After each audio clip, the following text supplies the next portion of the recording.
August 3rd, 1944. Normandy, France.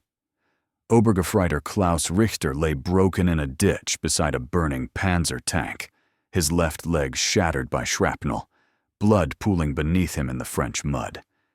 He could hear American voices getting closer, boots splashing through puddles left by yesterday's rain. His Luger pistol sat 3 feet away, knocked from his hand when the shell hit. He couldn't reach it. For 26-year-old Klaus, an elementary school teacher from a small village outside Munich, this was the moment he'd been dreading since the invasion began 2 months ago. He thought of the briefings his SS officers had given them. The Americans take no prisoners, they'd said. Especially not after what happened at Malmedy. They'll shoot you where you lie. Or worse, torture you for intelligence, then execute you. Klaus had believed every word. Why wouldn't he? The propaganda films shown to Wehrmacht soldiers depicted American troops as gangsters and criminals released from prison to fight. Subhuman monsters who murdered wounded soldiers and desecrated bodies. Officers whispered about colored troops who were especially savage, who had been promised German women as rewards. Now, bleeding out in a muddy French ditch, Klaus made his decision. He would not be captured. Could not be captured. Death was preferable to what the Americans would do to him. He reached for the grenade on his belt. His plan was simple. Wait until the Americans came close, then detonate it. Take a few of them with him. Die as a German soldier should. His fingers closed around the metal. The voices grew louder. American English. Words Klaus didn't understand but recognized from the accent. 3 men, maybe 4. They were searching the battlefield for survivors, both their own and German. Klaus gripped the grenade tighter. A shadow fell across him. Klaus looked up, squinting against the gray morning light. An American soldier stood over him, rifle pointed down. For a moment, their eyes met. Klaus pulled the pin. What happened in the next 3 seconds would haunt Klaus Richter for the rest of his life, but not in the way he expected. The American soldier, a sergeant whose name tape read Morrison, saw the grenade. Saw Klaus's hand release the pin, had maybe 1 second to react. Morrison could have run, should have run. Instead, he dropped his rifle, lunged forward, and knocked the grenade from Klaus's hand in one fluid motion. The grenade rolled 6 feet away and exploded with a deafening crack. Shrapnel whistled overhead. Morrison threw himself over Klaus's body, shielding him from the blast with his own frame. For 5 seconds, there was only ringing silence. Klaus felt Morrison's weight pressing him into the mud, felt the American's heart hammering against his own chest. He waited for Morrison to pull back and shoot him. Payment for trying to kill them all. Instead, Morrison lifted his head, looked down at Klaus, and said something in English. His voice wasn't angry. It was almost gentle. "You stupid son of a bitch," Morrison said, though Klaus understood none of it. "You almost killed us both." Another soldier appeared, a medic with a red cross on his helmet. His name was Daniel Kowalski, a Polish Catholic from Detroit, whose grandfather had fled Germany in 1920. If anyone had reason to hate Germans, it was him. "Jesus, Sarge, you okay?" Kowalski knelt beside them. "I'm fine. This kid tried to blow us up." Morrison rolled off Klaus, checking himself for wounds. Finding none, he turned his attention back to the German. "Get a look at his leg." Klaus tensed, expecting them to inflict pain deliberately. This was the moment. This was where the torture began. But Kowalski's hands were careful as they examined the shattered femur, applying pressure to slow the bleeding. "Compound fracture. Major arterial damage," Kowalski muttered. "He's losing blood fast. We need to get him back to the aid station or he's dead in 30 minutes. "Then let's move," Morrison said. Klaus understood none of the words but recognized urgency in their tone. They were discussing him, planning something. He closed his eyes and whispered, "The Vater unser," the Lord's Prayer his mother had taught him. He would face death with what dignity he had left. He felt hands lifting him, not roughly, but with care. Someone had produced a stretcher. As they carried him across the battlefield, Klaus opened his eyes and saw the devastation. Dead Germans everywhere. Dead Americans, too. The field was a graveyard, yet these Americans were carrying him, their enemy, to safety. The aid station was controlled chaos. Wounded men everywhere, American and German mixed together. Klaus was placed on a table. A doctor appeared. A captain named Robert Chen, Chinese-American from San Francisco. His family had fled Japanese occupation. If anyone in this tent had reason to hate Axis soldiers, it was this man. "Another one?" Chen said, examining Klaus's leg. "All right, let's see what we can do." "Doc, he tried to grenade us," Morrison said. "Just so you know." Chen glanced up at Morrison, then back at Klaus. "Did he succeed?" "Obviously not. Then right now he's just a patient who needs surgery." Chen began cutting away Klaus's uniform. "Get him prepped. We're taking the leg." Klaus heard the word leg and understood. They were going to amputate. He tried to protest, tried to explain he'd rather die than live as a cripple, but Chen was already administering morphine. The world went fuzzy, then black. When Klaus woke, he was in a tent hospital. His left leg ended at the knee, wrapped in clean white bandages. He should have been dead. Instead, he was alive, and his wound had been treated with obvious skill. American soldiers lay in beds around him, recovering from their own injuries. And beside Klaus, in the next bed, was another German soldier. "You're awake," the man said in German. He was older, maybe 40, with a bandaged shoulder. "Welcome back to the living." "Where are we?" Klaus's voice was hoarse.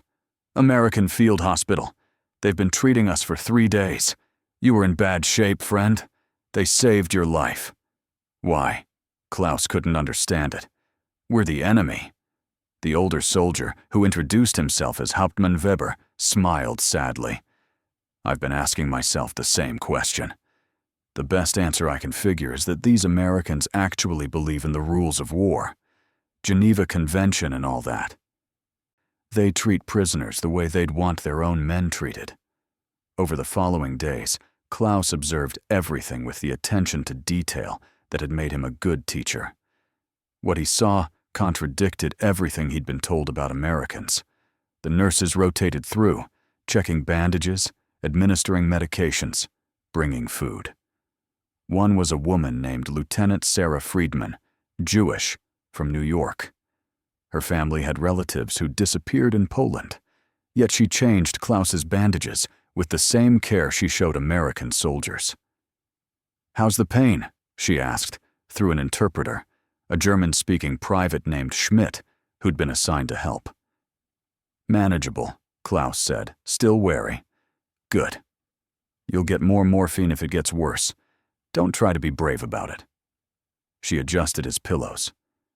"The doctor says you're healing well." The surgery was clean. After she left, Klaus turned to Weber. "She's Jewish. I saw the Star of David on her necklace." "I know. We've been killing her people. Why does she help me?" Weber shrugged. "Maybe that's the difference between their army and ours. Maybe that's why they're winning." The soldier who visited Klaus most often was Morrison, the sergeant who'd saved his life.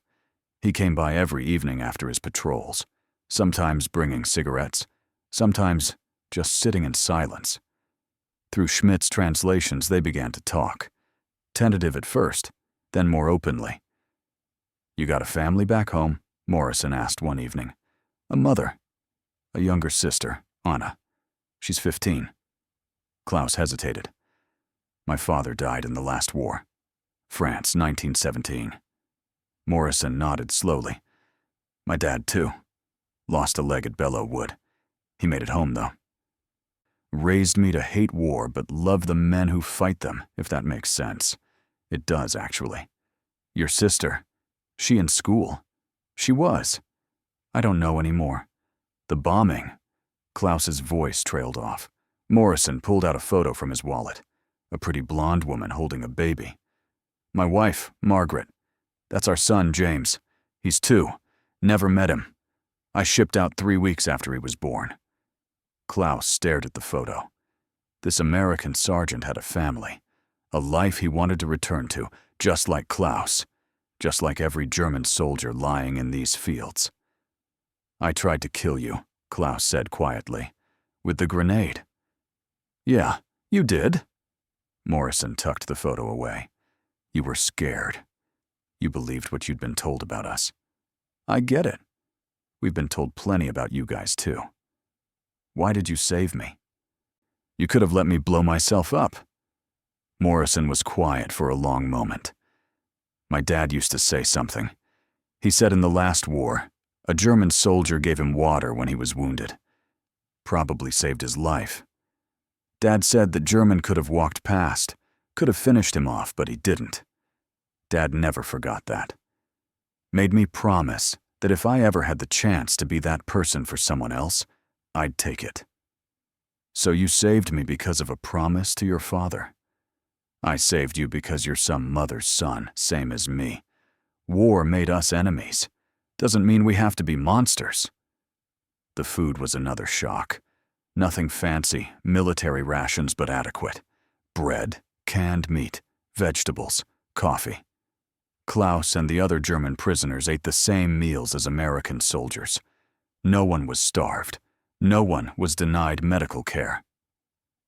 They're fattening us up for something, one suspicious German said. This is a trick. But weeks passed, and no trick materialized. The Americans simply continued treating their prisoners according to international law.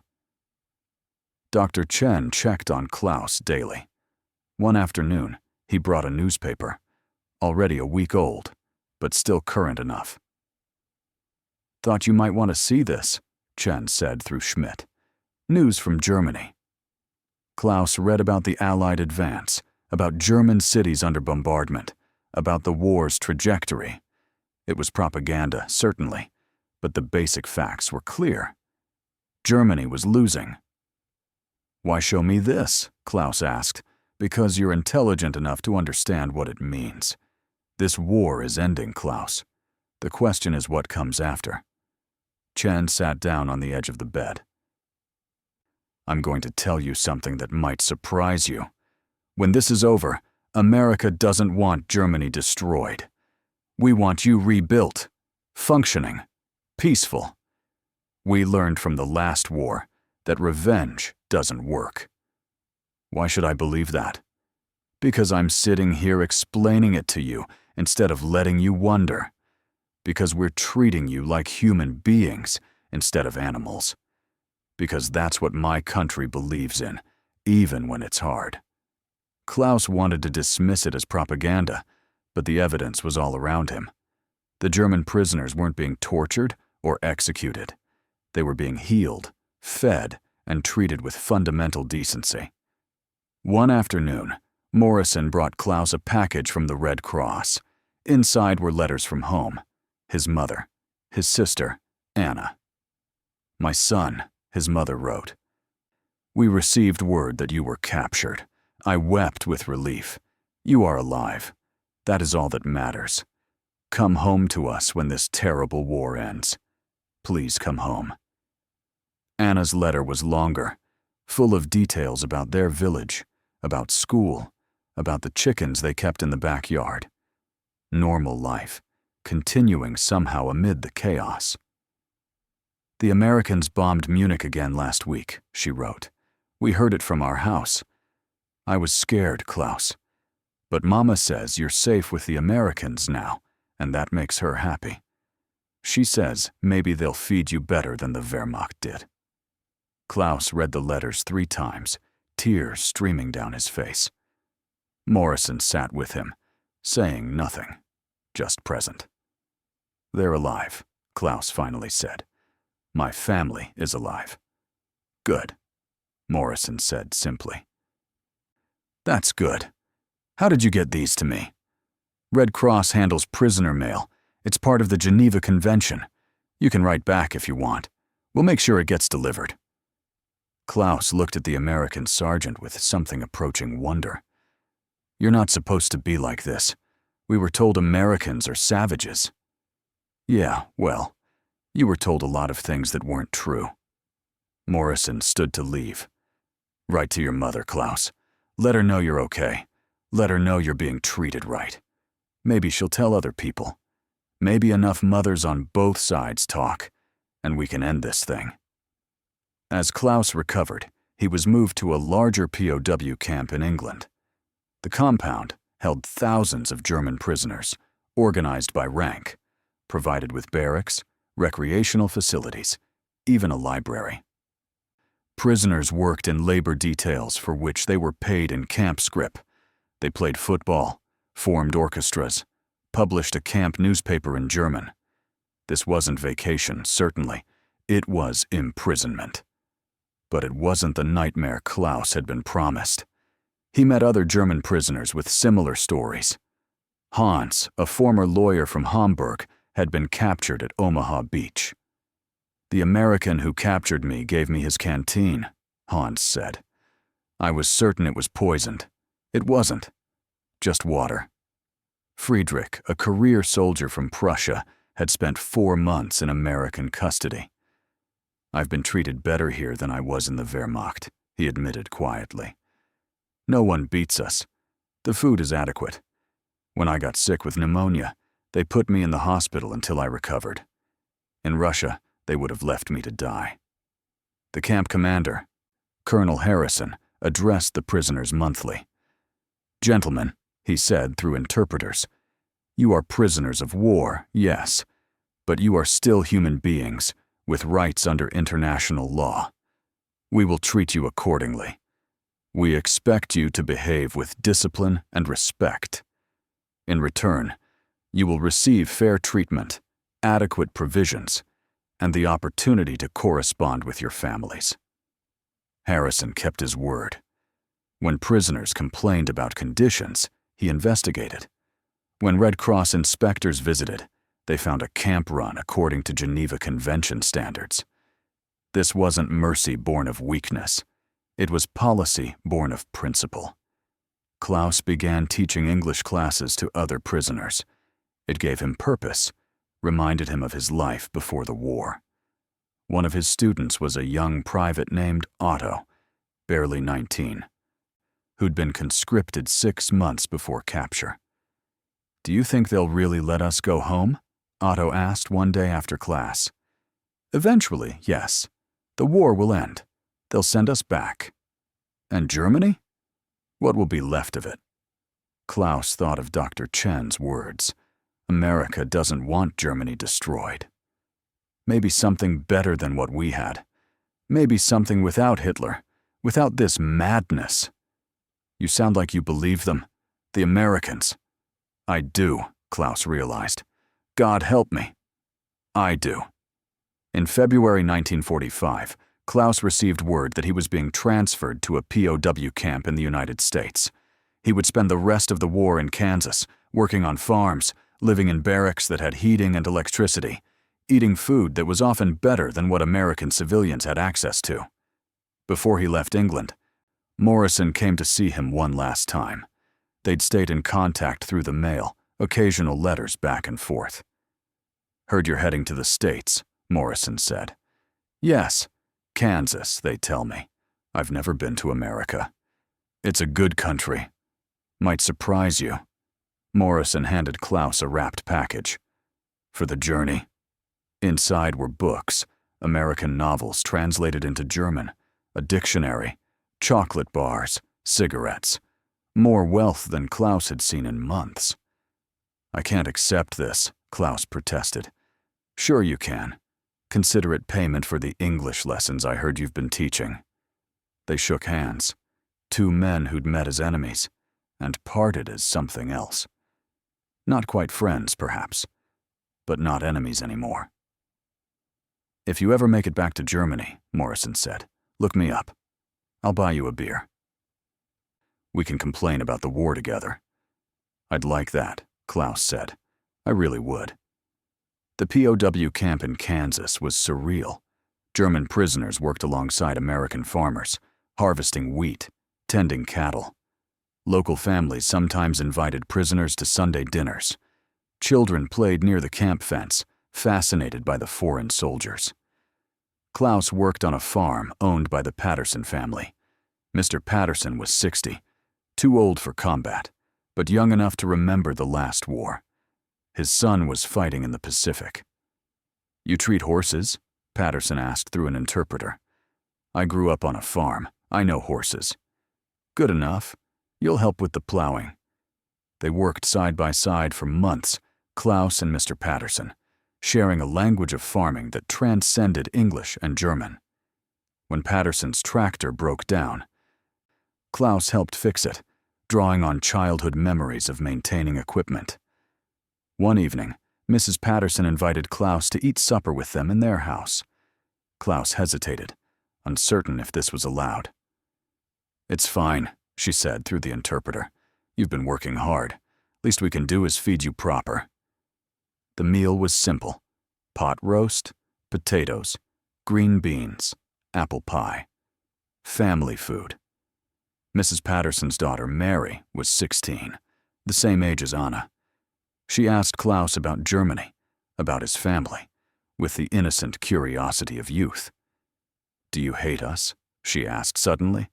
"For the war?" "Mary!" her mother scolded. But Klaus shook his head. "It's all right." He thought carefully about his answer. "I don't hate Americans. I never did. I was told to fight you. I did because I was ordered to. But hate? No. Hate requires energy I don't have anymore." Mr. Patterson spoke up, his first personal words to Klaus beyond work instructions. "My boy is in Okinawa right now, fighting your people's allies. I think about him every day. Wonder if he's safe, if he's scared, if some Japanese soldier will kill him." He paused. "But when I look at you, I see somebody else's son. Some German mother worrying just like I worry. War makes us enemies, doesn't make us evil." Klaus felt tears prick his eyes. "I hope your son comes home safe. So do I. And I hope your mother gets you back in one piece." That summer, news reached the camp that Germany had surrendered. The war in Europe was over. Klaus sat on his bunk, holding his mother's latest letter, and tried to process what this meant. He was going home. Eventually, the Americans would send them back. But what home would he return to? What was left of Germany? Months passed before repatriation began in earnest. The process was methodical, organized by the same American efficiency that had impressed Klaus throughout his captivity. Medical screenings, paperwork, new clothing to replace worn uniforms. Food for the journey. Before leaving America, Klaus did something unexpected. He wrote a letter to Morrison, care of the military address he'd been given. In careful English he'd spent a year learning, he wrote. "Dear Sergeant Morrison, I am returning to Germany next week. The Americans tell me my village survived mostly intact. My mother and sister are alive. I will see them soon. I wanted to thank you for saving my life that day in France. You could have let me die. You chose mercy instead. You showed me that the propaganda was lies, that Americans are not monsters, that even enemies can recognize each other's humanity. I am going home to a defeated country. We will rebuild from ruins. But I will remember what I learned from you and the others. That honor means treating people with dignity, even when you don't have to. That strength is choosing kindness over cruelty. If you ever come to Germany, please find me. I owe you a beer. I owe you my life. Your friend, Klaus Richter." In November 1945, Klaus boarded a ship bound for Bremen. The journey took 3 weeks. When the ship entered German waters, Klaus stood at the rail, watching his homeland approach. Bombed cities, devastated ports, a country in ruins, but alive. Still alive. His mother and Anna met him at the processing center. They fell into each other's arms, weeping, holding on as if he might disappear. His mother was thinner, aged by war and worry. Anna was 17 now, no longer the girl he'd left behind. "You're home," his mother kept repeating. "You're home, my son. You're home." "The Americans," Klaus said. "Mama, they treated me well. They weren't what we were told." "I know," she said. "Your letters told us. Everyone in the village read them. We began to hope that maybe the occupation wouldn't be so terrible." The American occupation of Germany was unlike anything Klaus could have imagined. Food shipments arrived within weeks, medical supplies, construction materials. The Americans weren't there to punish, but to rebuild. Klaus found work as a teacher again. Schools were reopening, desperate for instructors who weren't Nazi Party members. He taught English now, alongside mathematics and literature. His students were children who'd grown up with propaganda, who'd been taught that Americans were devils. "Herr Richter," one student asked, "is it true you were a prisoner of the Americans?" "Yes, for over a year." "Did they torture you?" Klaus thought of Dr. Chen, of Morrison, of Lieutenant Friedman, of the Patterson family. "No," he said. "They treated me with humanity. They fed me, healed my wounds, let me write to my family. They showed me that even enemies can behave with honor." He made it his mission to teach his students this lesson, that propaganda lies, that people on all sides of war are human beings, that mercy is strength, not weakness. In 1947, Klaus received a letter from America. Morrison had found him through the Red Cross. "Klaus, got your letter. Meant the world to me, buddy. I'm glad you made it home safe." "Glad your family is whole. Things are good here. Baby number 2 on the way. Margaret says I talk about you sometimes, the German kid who tried to blow us both up. She wants to meet you someday. I'm serious about that, beer. American occupation will end someday. When it does, you come visit. Bring your sister if she wants to see America. My door is always open. Your friend, Tom Morrison." They corresponded for years. Long letters about their lives, their families, their hopes for the future. In 1952, Klaus married a local teacher named Greta. They had 3 children. Morrison sent gifts for each birth, letters of congratulation, photos of his own growing family. In 1965, Klaus finally made the trip to America. Morrison met him at the airport in Detroit, 20 years older, hair graying, but the same kind eyes. They embraced like the brothers they'd become. "You made it," Morrison said. "Damn, it's good to see you. It's good to be here. Thank you for the invitation. Thank Margaret. She's been planning this visit for months." Klaus spent 2 weeks with the Morrison family. They toured Detroit, drove out to the farm where Morrison had grown up, spent hours talking about the war, about the years since, about life. One evening, sitting on Morrison's back porch, drinks in hand, Klaus said what he'd come to say. "Tom, you changed my life, not just by saving it, but by showing me what honor truly means. You taught me that enemies can become friends, that mercy is stronger than revenge." Morrison was quiet for a moment. "I didn't do anything special, Klaus. I just treated you like a person. That's everything. In that moment, you had every reason to let me die. I'd tried to kill you, but you chose differently. That choice rippled through everything that came after." "I'm glad I made it," Morrison said. "World needs more friendship, less war. I've tried to teach my students that. I tell them about you, about the Americans who treated me with kindness. I want them to know that people of different nations don't have to be enemies." Morrison raised his glass. "To that lesson spreading.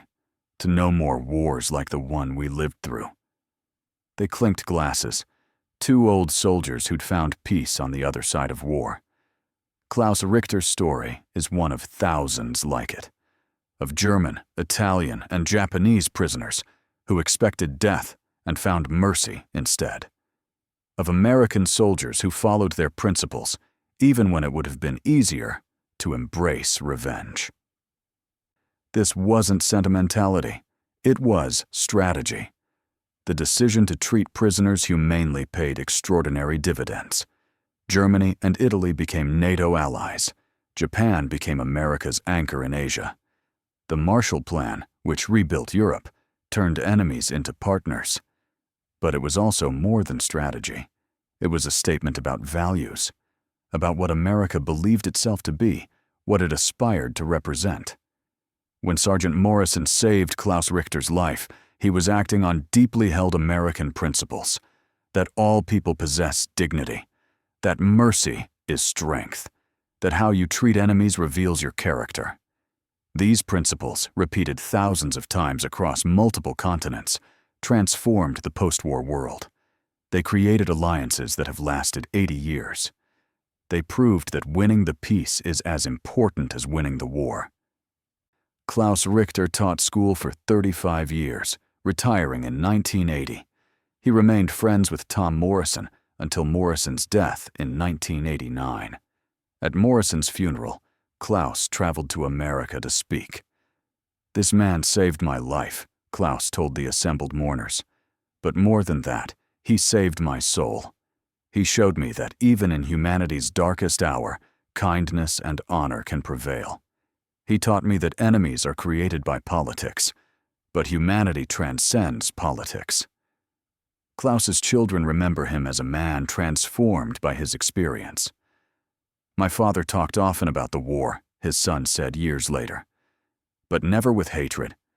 He said the Americans taught him that strength is being powerful enough to show mercy even to those who don't deserve it." When Klaus Richter died in 2001 at age 83, among his possessions were decades of letters from Tom Morrison, photos of Morrison's family, and a worn Red Cross dictionary from 1945. His family found a journal entry from 1944. "I expected to die in that ditch, expected torture, execution, horror. Instead, I found an American sergeant who treated me like a human being, who chose my life over my death, who showed me that everything I'd been told was a lie. That moment changed everything.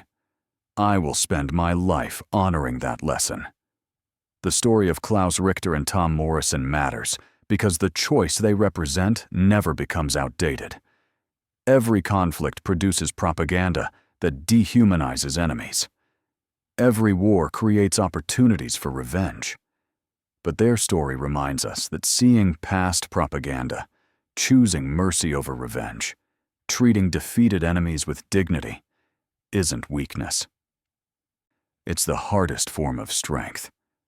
When Morrison saved Klaus's life, he wasn't just saving one German soldier. He was demonstrating principles that would reshape the world. When Dr. Chen operated on an enemy, when Lieutenant Friedman treated the wounds of a German soldier, despite what Germany had done to her people, when the Patterson family invited Klaus to their dinner table. Each of these moments was a brick in building the peace that followed. August 1944, Klaus Richter lay in a ditch, gripping a grenade, expecting death. He found mercy instead. He found Americans who valued human life even when that life belonged to their enemy. He found medical care, adequate food, the chance to write his mother, and a friendship that lasted 45 years. This wasn't just military policy. This was a choice about what kind of nation America would be. The choice to see enemies as human beings caught in circumstances beyond their control. To understand that today's enemy could be tomorrow's friend. To recognize that how you treat people when you have power over them reveals who you truly are. Klaus Richter spent 56 years telling people that Americans have honor, that mercy is stronger than revenge, that the hardest battles are won not with weapons, but with the courage to treat enemies with dignity. Do you have family stories about prisoners of war, about enemies who became friends? Share them below. These stories matter. They remind us of the kind of people we can choose to be, even in the darkest times.